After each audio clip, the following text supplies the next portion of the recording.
a mount guide for y'all. Essentially, a mount is anything that we can ride like this. As you can see, it's a mount. I can move with it, jump with it. That is a mount. There are many different mounts, from the little whirlwind. You could ride a Rex or deer, a unicorn, a beetle, a flying broom, too, a toad, snail. A lot of things we can ride, and then yeah, they do look pretty cool. But that's not the point of this video. I'm going to tell you about your mount page and what you want to do with it and how it works, right? So like in the first here we have your appearance. That's to be like the look of your mount as I was just in. Every mount that you have bounded to your character will appear here, and you can select them at will. It will dismount you when you go off of it, but it doesn't really matter. Okay? Next part here is the combat power.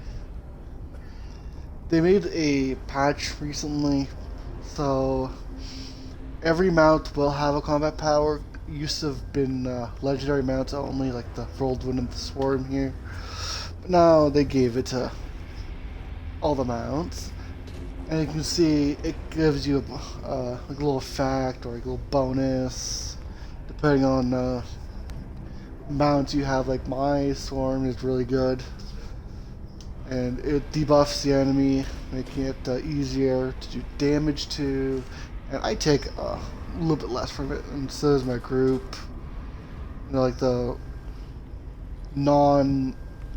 legendary ones, like they're gonna have like a weaker effect and not as good.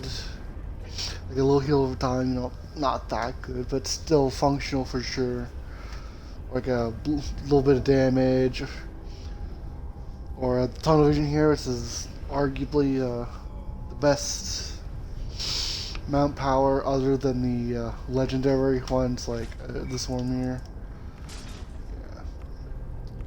Yeah. Next up is the equip power. Equip power is like a little bonus you'll get when you equip it. It will go higher as you go through the qualities. It'll go from like anywhere from white until mythic. Mythic though, to show off is right after the legendary ones. They're pretty good. And the bonus you get is dependent on which mount you buy. Obviously, as you level them up, the more score or points or stats you're going to get from it, and you can kind of mix and match to what your build needs, kind of what your class is. Yeah. Okay, movement's pretty easy. It is like the speed that your mount goes on. Basic white mounts have the 50%, and then it goes up to 140 at legendary. Yeah. And the mount bolster here is like more percent off of your equip power, like 34% more of the power here. Like I'm using the power one here. I'm getting 34% from here, and it will cap at 100%. Next is the stable here. We have our bonuses here.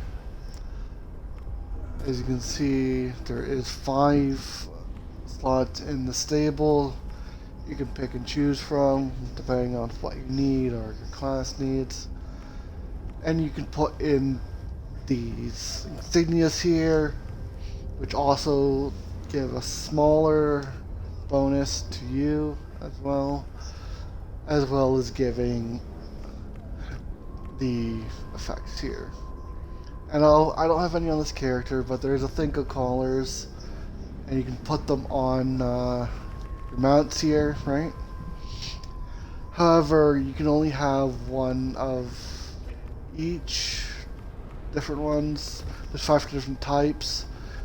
You can only have one of them all, of them each.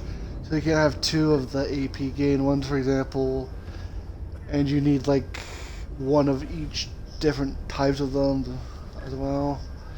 And as well, on top of that, the collars to be used cannot be a higher quality of your mounts. So let's say you have a epic one and you have a blue mount, right? You can't do that. You have to swap out that blue mount for a epic to be able to use it, and then if you get that color to legendary, then you have to swap to legendary, and so on and so forth. And that is it. If you liked it, like and share for more, and peace out.